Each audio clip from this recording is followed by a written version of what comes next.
Good Tuesday evening. Happy World Autism Awareness Day and welcome to the NCWLIFE Evening News. I'm Grant Olson. Here are a few of the stories we have coming up for you tonight. Chelan County has a new fire marshal. We'll tell you who it is coming up. Wenatchee-area unemployment continues to rise through the first 2 months of this year. Big weather changes headed our way tomorrow with rain possible by the end of the week. Your full local weather forecast is coming up.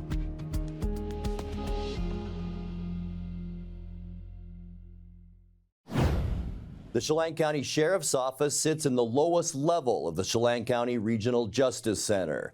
That means when pipes leak in the jail, that takes up the 3 middle floors. The Sheriff's Office is the first to know.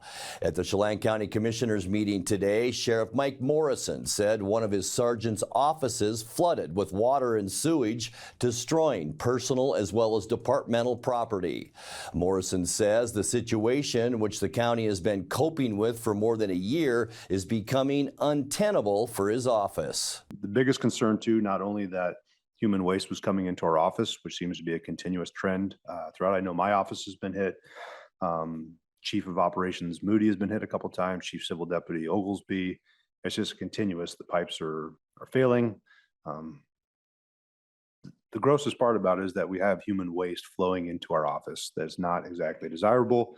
I know it's something that the commissioners are aware of, but I'm hoping that there's something sooner that can be done so we can stop this from happening. One of the bigger concerns is that it was about 6 inches away from going into our archives facility and taking out our permanent records.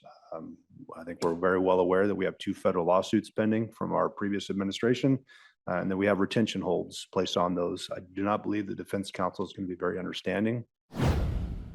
The police station that served the city of Wenatchee for more than 70 years will now go on the real estate market. The former police headquarters at 135 South Chelan Avenue was declared surplus last week by the Wenatchee City Council, meaning city manager Laura Gloria can now seek an appraisal and offer the building for sale. The old police headquarters was constructed in 1931 and housed the department's operations until the current station on South Mission Street was completed in 2004. Last year, the city successfully sold the historic fire station just across the street, which dates to 1929. That building is slated for redevelopment as a high-end restaurant.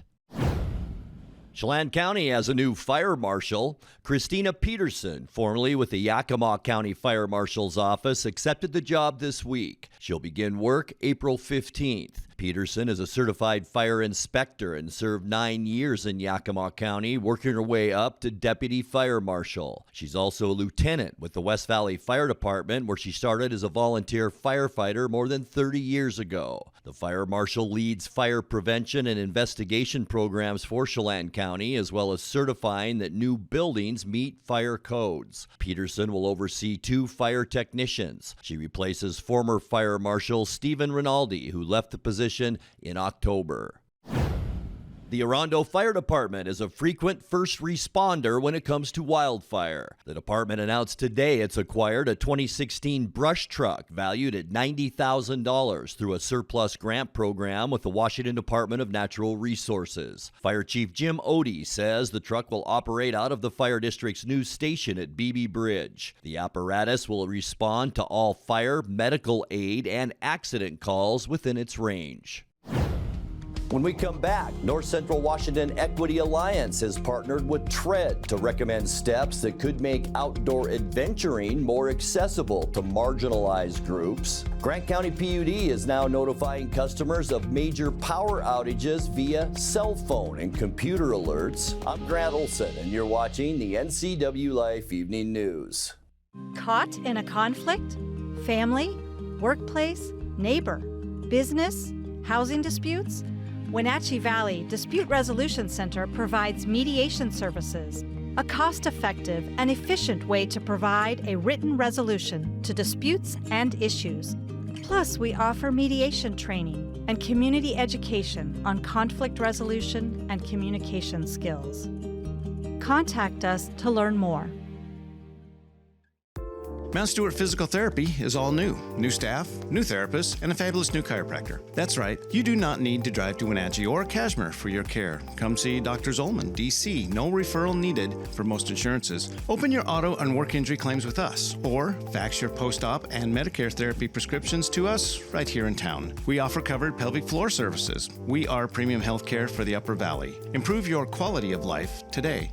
Mount Stewart Integrative Therapy and Chiropractic. Family roles change with time. You may find yourself being an unpaid caregiver to a loved one. Caregiving can be rewarding, but also stressful. Taking care of yourself is vital. Aging and Adult Care of Central Washington has low or no cost services for unpaid caregivers, such as in-home support, care supplies, and counseling. Connect in your local area by calling Aging and Adult Care at 800-572-4459 and mention you're interested in caregiver support. Family is raising money for an East Wenatchee man severely injured in a softball accident. On Saturday, Michael Perez suffered multiple skull fractures, fractured eye sockets, a broken nose, a concussion, and 2 brain bleeds in his frontal lobe. He was airlifted to Harborview Medical Center.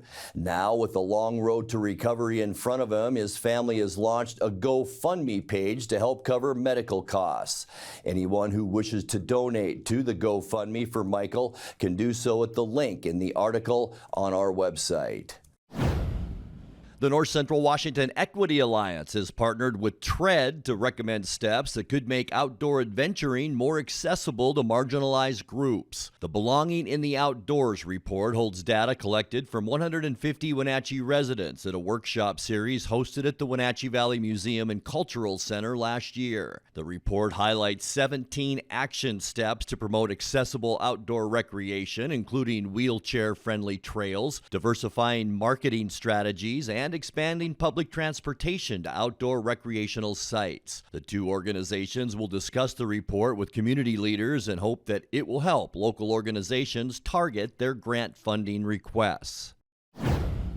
Grant County PUD is now notifying customers of a major power outages via cell phone and computer alerts. These new alert methods are being offered through Everbridge Emergency Alert System, the same system used by Grant County Emergency Management and other law enforcement agencies. Grant County residents with mobile and landline numbers are already automatically registered in the system, but anyone can receive alerts by filling out a form on the PUD's website. The PUD will use the new alert service for outages that affect more than 100 customers and for the occasional emergency alert.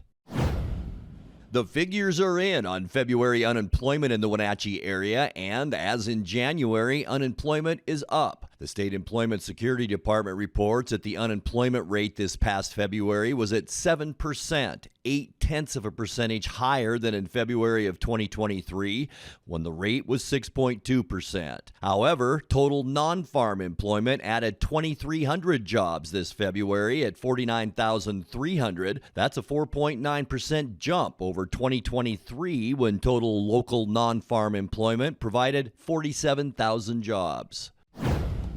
Coming up next, we will continue our look at the upcoming Eastmont School construction bond in tonight's feature story. Above normal high temperatures again today, with below normal readings expected by tomorrow. I'll have all the details coming up in your full local weather forecast. That and much more still to come tonight. Please stay with us. At Local Myth Pizza, we believe in real food, freshly prepared with only premium ingredients. Our cheeses are imported from Italy. Our sauces, dressings, and even our sausages are made in-house fresh daily. Featuring Northwest craft beers and 30 Chelan Valley wines and ciders. Family fun and amazing food. Eat local, drink local, and be local at Local Myth Pizza. Come see why Sunset Magazine says you can't beat Local Myth Pizza.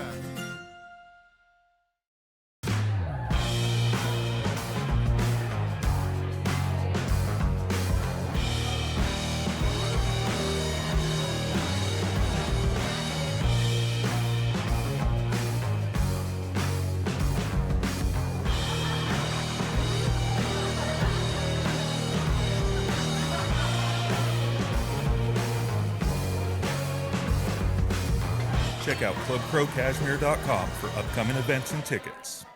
The Lake Chelan Chamber of Commerce presents The Magic of Manson. Spring is here at the Chelan Ridge Winery. Check out the all-new deck area, enjoy an amazing view, new vintage wines, and that down-home hospitality Chelan Ridge is famous for. Wine Girl Wines is already famous for wine, beer, and great entertainment. And now they have added craft cocktails to the list of food and drink, so pop on by our Manson location for some good old-fashioned fun. The Honda you want is here. Get a great offer on the stylish HR-V or the Civic. Which car and driver called fun to drive?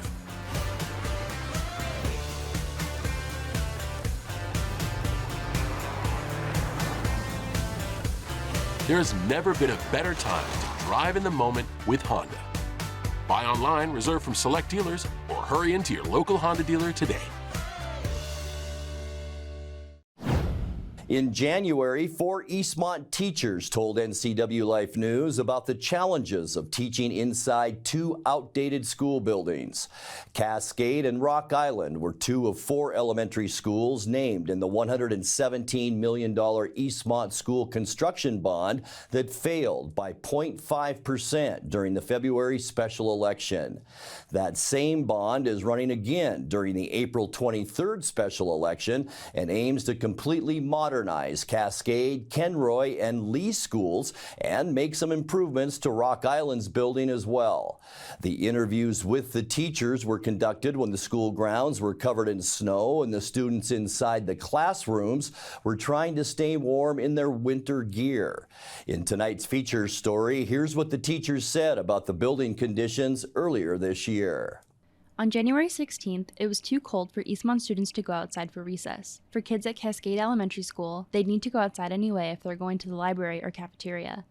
The school was built in a series of buildings, and every classroom has an exterior door that leads to the outside. My classroom is currently at 58 degrees, which is too cold for students. And so when we're getting lined up to go to specialists and everything, you think of that exterior door that has to be opened up to the 4-degree weather outside. And that's just making it even colder. The kids are cold in class right now, and so we're bundled up and wearing our coats all day. But it'd be nice to be in a building where when it does get cold, the system can keep up and keep our kids warm. And then the same thing happens in the spring. It gets very hot in our classrooms. And again, that causes a challenge for learning and teaching. Classroom doors remain locked at all times. When students are coming and going throughout the day, it becomes a disruption to the class with a lot of up and down happening to let them back in. There are several doors in each class, and the teachers described their uneasy feeling knowing there are so many entrances to the classrooms. If someone were to get in one door, they have access to the entire pod. So when we do drills and things, we've had staff meeting after staff meeting trying to problem solve to keep kids safe. If it were real, what would we do? But all of the doors, if one is unlocked, then they gain access to the entire pod, which is unnerving. Additional challenges to the outdoor hallways include the uneven walkway, which poses extra challenges for students with physical disabilities. 2 years ago, I had 2 kids in wheelchairs. And when you think about just going to PE or to library or to lunch, they would go out and it was really challenging to get the wheelchairs over any of it on a regular day, but then when it snowed, it would delay all of the time, at least 5 minutes for every single transition throughout the day. So that's a huge challenge for kiddos that have wheelchairs or crutches or anything, whether it's temporary or permanent. The issues of heating, cooling, and safety are concerns felt around the 4 schools. The current layout of Rock Island Elementary's entrance is another example. We do only allow our parents and our students to enter through the main building, but when you first walk in, you can go 2 different directions in the hallway instead of direct line to the office. I think it's going to be extremely important for us to really lock that down so that when we let people into our building, that they only can go to the office first before going into our building. Because right now, it's just a huge safety concern. You don't want to expect the unexpected, but you do. You want to prepare for anything, and right now you can't.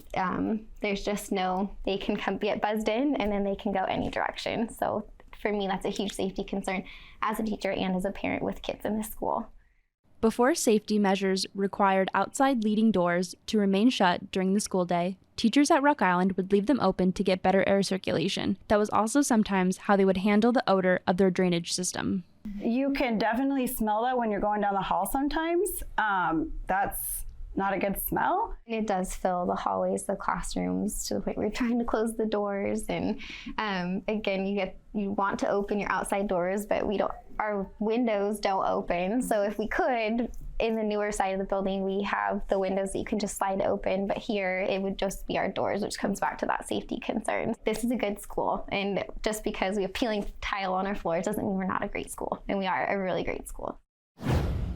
Time now for a check of your North Central Washington weather forecast. Hope your Tuesday was a good one. And boy, with this weather, how could it not have been a great day, especially if you had the opportunity and the luck to maybe be outside this afternoon. Blue sky all over the Wenatchee Valley this afternoon made for a beautiful shot down at East Wenatchee and Wenatchee. And temperatures once again through the roof for this time of year, way above normal. Look at some of these highs expected today. 75 Moses Lake, 74 in Wenatchee, 70 for Wilbur, also 68 degrees for Plain. But we have big changes to talk about, and that will happen as we get into tomorrow. Daytime temperatures will drop about 15 to 20 degrees tomorrow. Yeah, we're going to see some clouds and maybe even some breezy conditions. We'll get into more of that here in a second. But today, our high temperature unofficially, how about that? 73 degrees, 58 is where we should be for this time of year, and 78 is our record. Didn't miss it by much, and that was set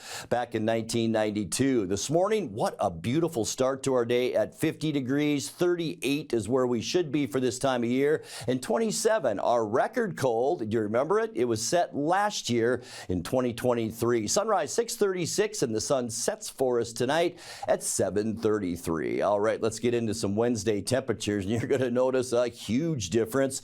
20 degrees difference in some locations, 57 for Moses Lake, Ephrata, and over into Quincy. And then we cool down pretty much into the mid-50s as we get into Ellensburg, up into Wenatchee, Aniat, Chelan, and Omak, a little bit warmer, but still in the mid-50s, and only an even 50 for a high temperature for you folks tomorrow in Lake Wenatchee. All right, tonight we do expect mostly cloudy skies. Here's our trough of low pressure as it continues to slide across southern Canada. That'll kick up some breezy conditions tonight with low temperatures still mild into those 40s. And there is that line, that frontal boundary as it makes its way through. It will be in western Montana by Wednesday, mostly cloudy skies, much cooler than behind that front.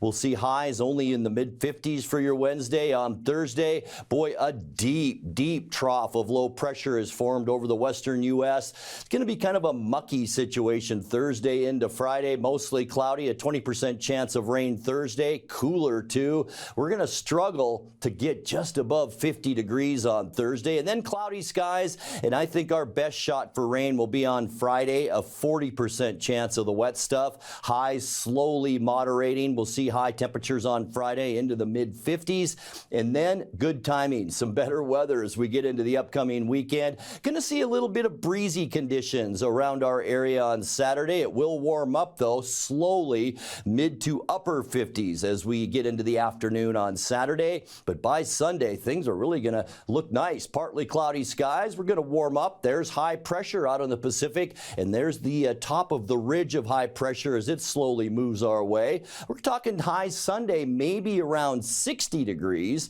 And then for Monday, starting off your next work week, beautiful weather. Mostly sunny and warmer. Look at that, just a few clouds in western Washington. High temperatures next Monday into the low 60s. All right, your 7-day forecast now. 43 overnight tonight. And look at the temperature difference today into tomorrow. 54 your high tomorrow. And we're going to continue that cool down into Thursday with a 20% chance of rain and 51. Our best shot for the wet stuff will be Friday. Cloudy skies, a 40% chance of rain and 54. And then a pretty nice stretch of weather. Saturday, Sunday, and Monday. Mid to upper 50s Saturday. 60 degrees on Sunday. And all the way up to 63 with mostly sunny skies on Monday. And that's a look at your North Central Washington weather forecast. Coming up next, tonight's sports report with Eric Granstrom and more as the NCWLIFE Evening News continues right after this. Let Merry Maids custom cleaning experts help you clean up your to-do list. Between work, kids, and pets, it's hard to find time to keep up. Let Merry Maids of Wenatchee help. Merry Maids cleaning experts can help keep your home or business fresh, neat, and exactly how you'd clean it, if only you had the time. Call now for a free estimate, 509-663-1710. Serving Chelan and Douglas counties, Merry Maids, let us help.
And a happy Tuesday to you. It will not be a repeat for LSU as the NCAA Women's National Champion after they fell to Chelan County in Iowa in the Elite Eight last night, 94-87. Clark scored 41 points and had 12 assists to lead the Hawkeyes past the Tigers in a rematch of last year's title game. Haley Van Lith finished with 9 points despite being very ill and needing IV fluids before the game and at halftime.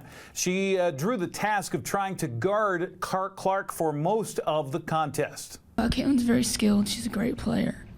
She hit some tough shots, and there's not a whole lot you can do about some of the threes she hit.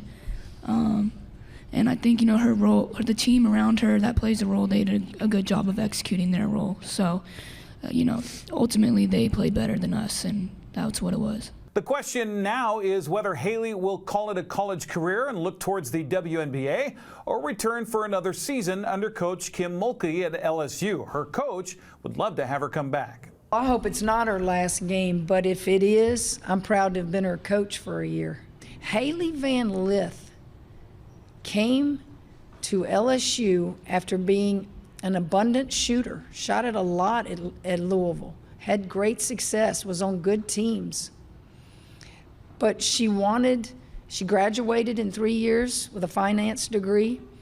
She wanted to experience all the things I guess she saw from afar with our championship last year. And for her to take that leap of faith and leave her comfort zone at Louisville, you don't see many players do that when she was that big a piece to their puzzle. She has embraced learning a new position, taking less shots. Our last game against UCLA, I thought her stats were very good, but I'm an old point guard and I see all that. Forever indebted to Haley and her unselfish play to come to LSU to play with a lot of great players. Iowa will face UConn in the Final Four after the Huskies beat USC 80-73 to advance. They'll join South Carolina and NC State in Cleveland on Friday. Well, Emerson Hancock earned his first career Major League win last night as the Mariners knocked off Cleveland by a final of 5-4. Hancock went 5 1/3 innings, allowing 3 runs on 4 hits with a strikeout to the walk and a home run. Hancock got some help from his star center fielder to help with the cause in the first inning.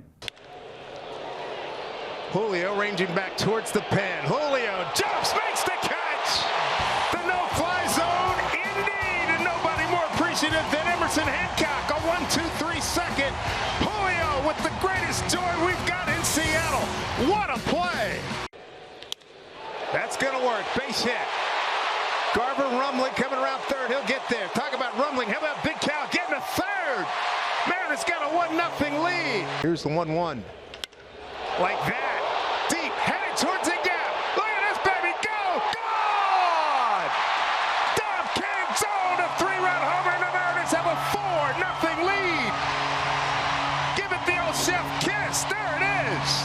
if you throw out Babe Ruth, you probably got at least a 40% chance. That's hanging up, and I'm probably going to get down. Julio, did he get it? Clean catch. He did. Now this sliding catch on the backhand side, not an easy play. No fly zone. Here we go at 3-2. 1 out. Walked him. That'll pick up an RBI. Monsters at the back of the bullpen. I said, what do you think of the bullpen and the pitching staff? Said it's gross. Fly ball. Let's go do it right here. Julio put in his pocket. Game over. Mariners. Hancock said it was sure nice to get that first one under his belt. Yeah, I mean, it kind of felt like a debut all over again. Just the pregame, just the hype, how excited I was to get back out there. But, I mean, we wanted to attack. We wanted to just kind of stay aggressive. And, I mean, the defense played outstanding tonight. They really did. The offense came through, and then the bullpen came in and shut it down. So it was a good win. It's fun, man. Being here and playing in front of those fans, just the electricity, the energy that they bring. Just kind of how everything that happened this offseason, getting the opportunity to be back and doing it, and just go out there and trying to help us win. Yeah, I mean, I think that's the goal, you know, and just keep building off of this. There's a lot of work to be done. I can get better. I can continue to just, you know, keep pushing, keep going, and every time I'm out there, you know, the only thing I want to do is help us win. Ty France also contributed at the plate. The Mariners and Guardians play again tonight at 6:40. That'll be on Root Sports Northwest. Well, the Kraken picked up a road win in NHL play last night, downing San Jose 4-2. Matty Beniers and Oliver Bjorkstrand picked up goals for Seattle before Shane Wright scored his first goal in a Kraken uniform. Through center. Nice play, Shane Wright. He kicks it out. Everly's in for Wright. They score! That's hockey, baby! What a play! Shane Wright on the spot. Set up beautifully by Jordan Everly. The Kraken back up by 2. Cycle out. This is Kalen Addison, Zetterlund now, and Vlasic with a shot. He scores! The puck has eyes. 14 seconds left. Schwartz. McCann has Everly, and he scored. No, he hit the post. Now he scores. Jared McCann puts it away. Seattle stays in California to prepare for the LA Kings tomorrow night. That'll be at 6:30 on Root Sports Northwest. Spring break for area schools means a pretty skimpy prep schedule this week, including on the baseball diamonds today. Wenatchee is playing at Sunnyside. Eastmont's hosting Moses Lake, and Chelan is hosting Deer Park. Now, speaking of the Eastmont and Moses Lake matchup, we'll have that here on the NCWLIFE channel. Dan Whitefield, I'll bring you your play-by-play. That'll be aired tonight on TV coming up at 7 o'clock. The boys' soccer schedule has Chelan at Sela. Freitas hosting Othello. Eastmont welcomes Sunnyside tonight at 7. Davis visits Moses Lake also at 7 o'clock. Game 3 of the Western Hockey League playoff series between Wenatchee and Kelowna is tonight in British Columbia. The series is tied at a game apiece after the two split a pair over the weekend in Wenatchee. Tonight's game starts at 7:05. You can hear the action with Austin Droney locally on radio at 560 KPQ. Game 4 also tomorrow night at 7:05 in Kelowna. That's a look at sports news. I'm Eric Granstrom. Have a happy Tuesday. Hey everybody, Dan Coombs, host of Wake Up Wenatchee Valley. Tomorrow is Wednesday, right smack dab in the middle of the week. We've got a great show lined up for you on Wednesday. We'll have that, well, different weather forecast and what we've been having. Grant's over to preview that. Highlights of the Mariners and the Guardians. We'll let you know how the Wild did in Game 3 of their series against the Kelowna Rockets. We're going to have a very busy Wednesday. Get your day going. I know for the kids out there, it's spring break. But you got to stay, you got to get your body clock staying where it's at so it doesn't get all screwed up. So watch the live edition tomorrow morning at 7 a.m., kids. You don't want to miss it. Or you can sleep in and watch the 9 o'clock edition. No skin off my teeth. Tomorrow morning, Wake Up Wenatchee Valley right here on the NCWLIFE channel. And that will do it for our newscast tonight. For more news from around North Central Washington, you can find us at ncwlife.com, on our social media channels, or on our mobile app for iPhone and Android. And remember, if you see news happening, we'd like to hear from you. Email us at news@ncwlife.com or call 888-6295. I'm Grant Olson. Thanks so much for being with us, and have a great night.